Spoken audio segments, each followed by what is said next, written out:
I'm Ted Bird, social media coordinator for Respect Canada, and I'm joined today by André Thivierge, who is the co-founder and co-chair of the Veterans Task Force, and Claude Tessier, who is chair of the Health Working Group within the Veteran Task Force. And we're going to be talking about transitioning, military transitioning back to civilian life and gaining access to medical health care and specifically to, I guess, family physicians. Claude, let's start. Andre, let's start by talking about the origins of the VTF. What inspired it, and how did it get going? Thank you, Ted. So just to put things in context, the veteran service providers, they have been conducting business separately from the community. And in fact, they are looked as experts in their own field in terms of transition and helping the veterans. So the reality is all veterans and their family, they live in a community. So the concept of a veteran task force run by a community is a kind of a paradigm breakdown in the way that the communities, the challenge is to be accepted, to accept the fact that communities are part of the veteran support ecosystem, and as well as they can play a vital role in supporting the veterans. So all community members, they play an active role in facilitating the transition of a veteran's family in civilian life. So when you see in a community, we have a community service centers. We have access to employers. We have access to all kinds of issues that can be very helpful for the military family transitioning to civilian life. So, and that paradigm breakdown has been widely accepted by the major players like the Canadian Armed Forces Transition Group, as well as the Royal Canadian Legion and the Military Family Support Services.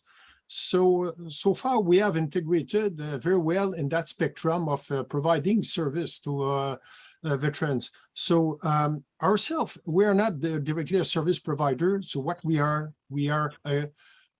we say a force multiplier in connecting the different organizations together that will facilitate the flow of the service delivery of the veterans.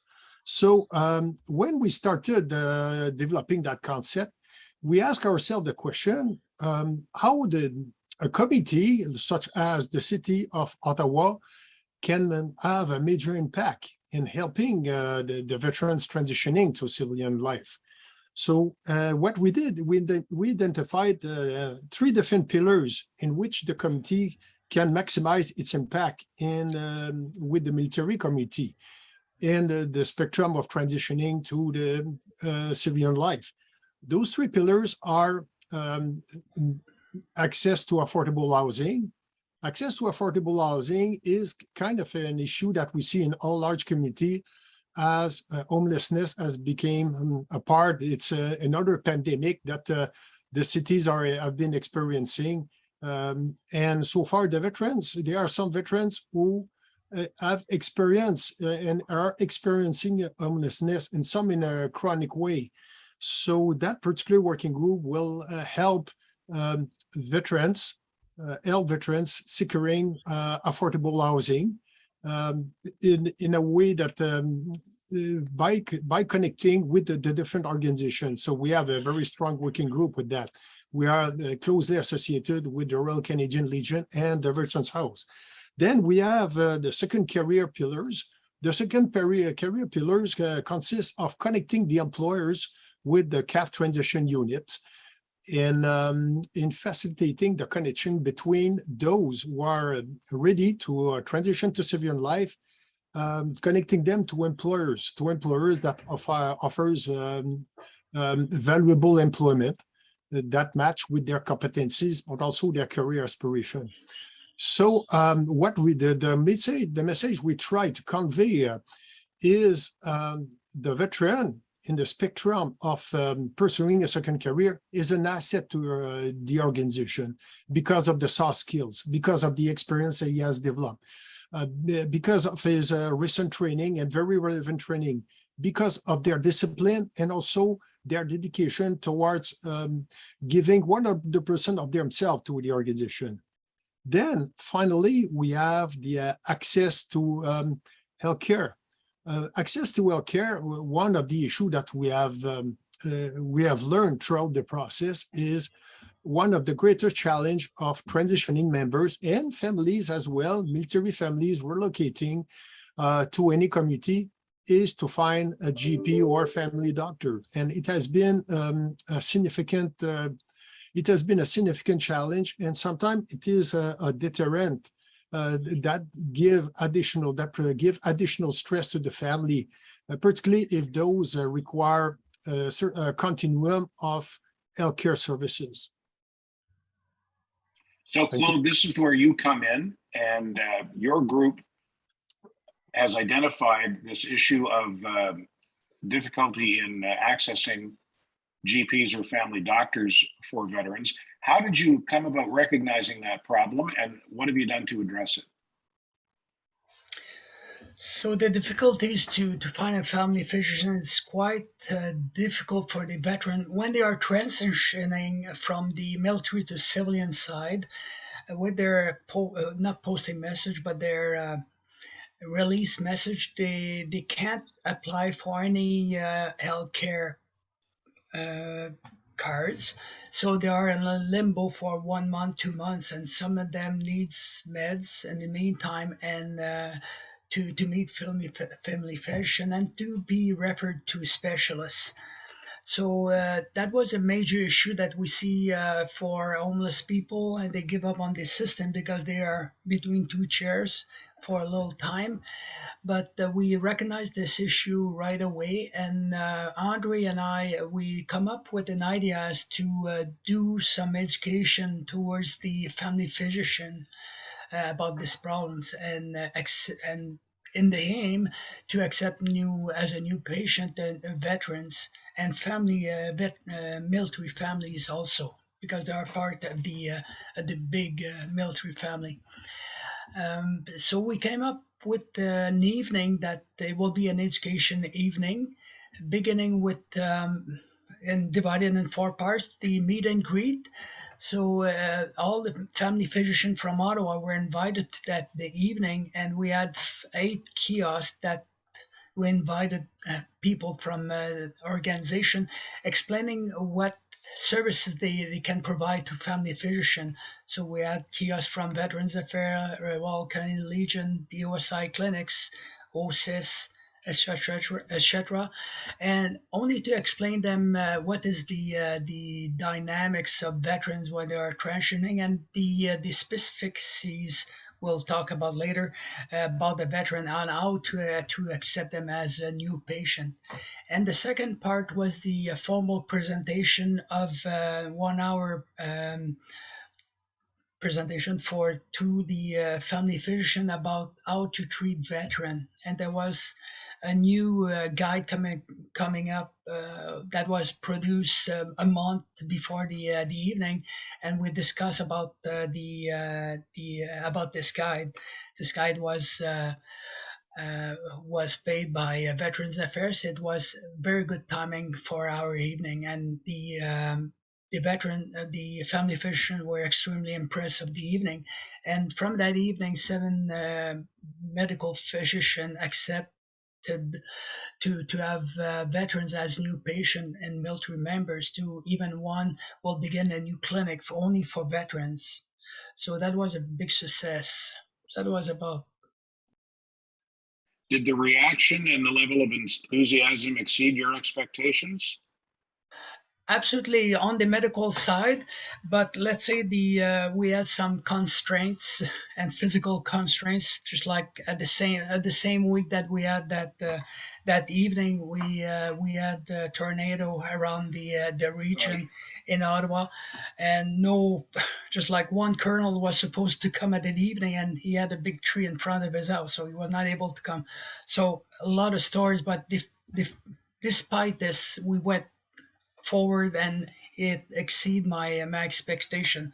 We, especially on the civilian medical side, we had the Ontario Medical Association, the president from the OMA, president that evening, and she's very important in our um, kind of puzzle that we have to find to find family physician for veterans. But the community was most very impressed. From that, at that evening, two VIPs were invited from the federal and municipal level to address our problems, because we have some, obviously when you're talking healthcare, you have to address the Ontario side or the provincial side and the federal.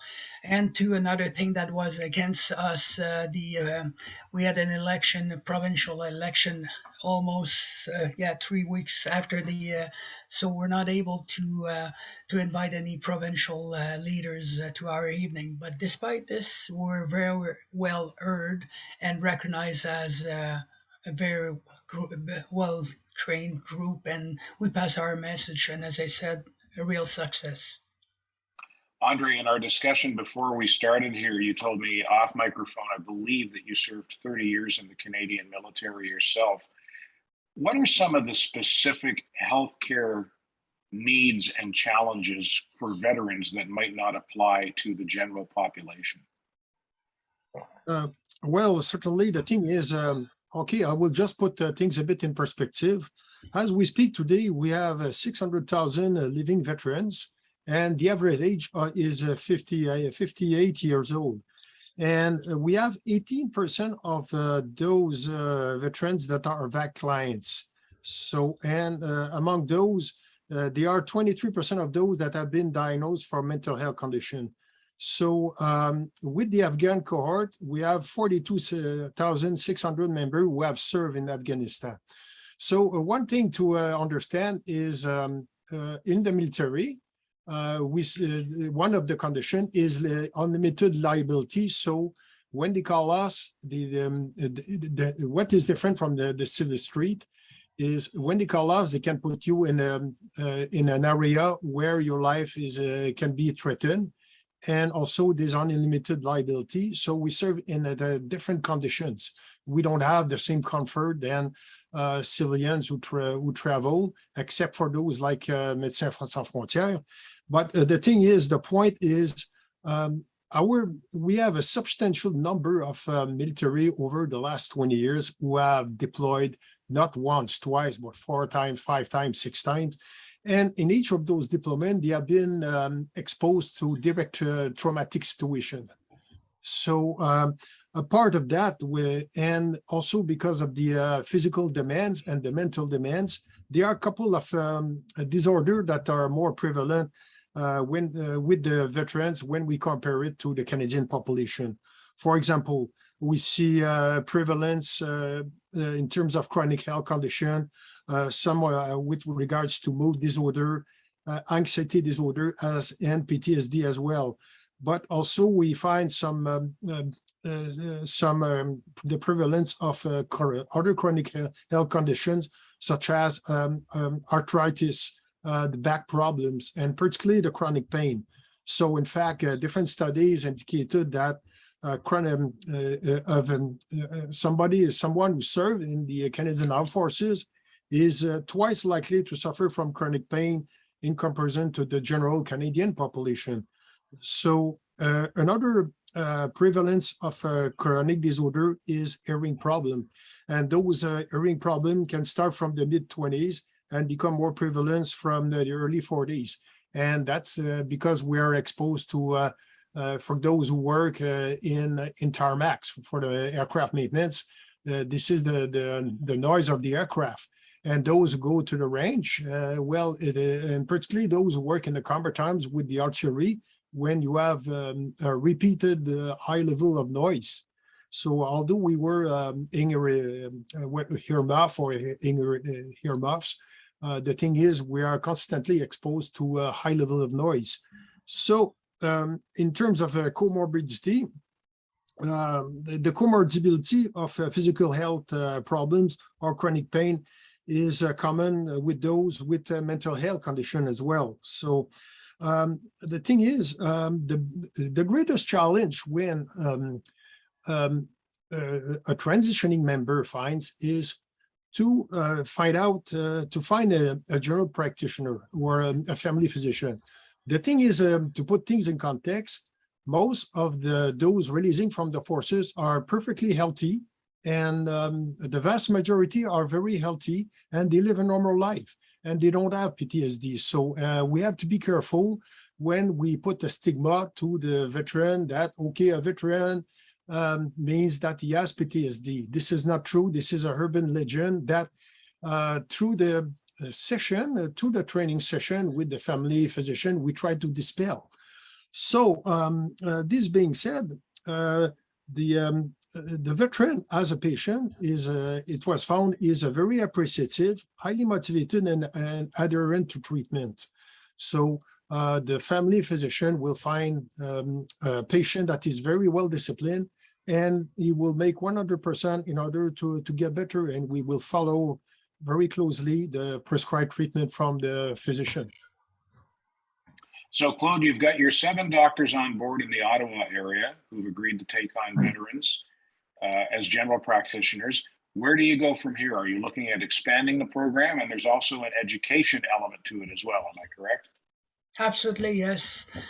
So we're planning to expand, and it's very easy to adapt to another province or another city. What I did doesn't have to be very large as I plan, but it's very easy to expand, as I said, and I can be a kind of leader, not a leader, but a facilitator to help somebody else who won't be big in this. But it's very easy to attract family physician based on our expertise. So and we're planning from that evening. Actually, all these before I forget, all these names were sent to the military family. MFS in Ottawa, as discreetly they can't use those names as for families looking for a family physician. So there are those actions are in the move right now. So from that evening, we were approached by the University of Ottawa to do podcasts based on our evening. So that was a PowerPoint presentation, and with all the actually what everything that we discussed so far, with with the help of my family, let's say my scientific committee that mostly are all doctors, we plan to do many podcasts based on the problems that we've seen, or how to explain to a family physician what is a veteran and how to treat them. From that, I think it's important to give the message to the family physician. They are not alone in the process of dealing with the veteran. So one of the podcasts will be organization based on will be only on organizations supporting family physician and treating the veteran. So Veterans Affairs and Royal Canadian Legion will be key players into that podcast. So there are a Veterans Affairs representative will explain what are the all the services that it can provide to doctors, and what RCL can help the doctors in filling up the paperwork associated with Veterans Affairs.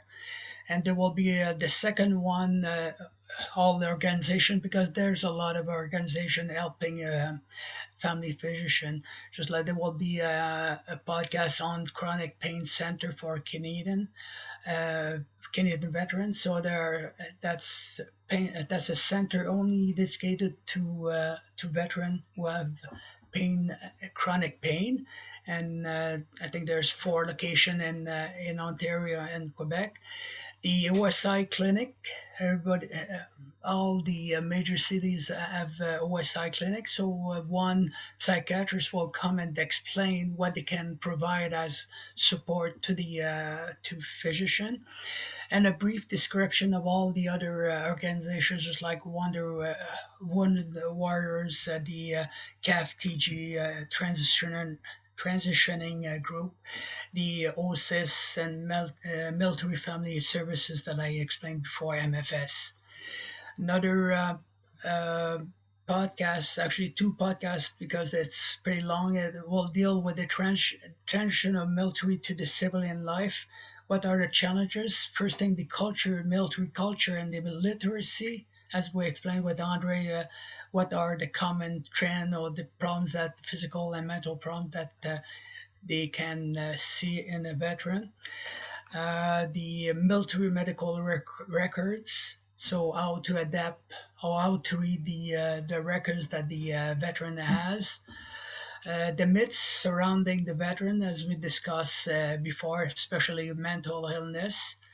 The challenges faced by veteran and their family when they move so much to find a family physician. So it has some impact on the military and as the family also. And as Andre discussed, the comorbidity or the both the physical and mental injuries that the veteran can have and how to treat them. So there will be, as an example, um, a chronic pain specialist will discuss all the common injuries and the MSK or the muscular, skeletic and problems that the veteran can have. And the last one it will be all the based on women and the forces out there. They have specifics. How they have the specifics and how to address them to them. So we're very enthusiastic to deal or to go forward our idea, and that these podcasts will be delivered to family physician all over Canada, and especially the resident. So they're in their way to be a family physician in 17 universities across Canada. So that's we. So this is what I call to expand our view how to treat veteran and to demystify, as Andre said, the myths surrounding the veterans. Gentlemen, is there anything you would like to add that we haven't discussed? And also, if people want more information on the program and on the VTF in general, where can they get in touch? Well, certainly so my door is always open because there might be some communities that would be interested to start their own task force. And I'm prepared to share my email, certainly, to help any community who wish to start initiative like ours. One thing that is important to consider is this is a process. Myself, I can certainly facilitate the process, but they have to do the same homework than we did. So the thing is, we are opening up in a way that we will include the first responders. The first responders may want to share our network as well as any other communities. And really, the task force, this is the results of a collaboration among many stakeholders. So without the efforts of our partners, the task force wouldn't be a reality as it is today. So we are expanding as people they learn more about us, and also that's an opportunity for us to adapt ourselves to the changing reality of the veterans. André Thivierge and Claude Tessier from the Veterans Task Force in Ottawa, thank you so much for taking the time today, and congratulations on this excellent initiative. Thank you, Ted. Thank you, Ted. Thank you.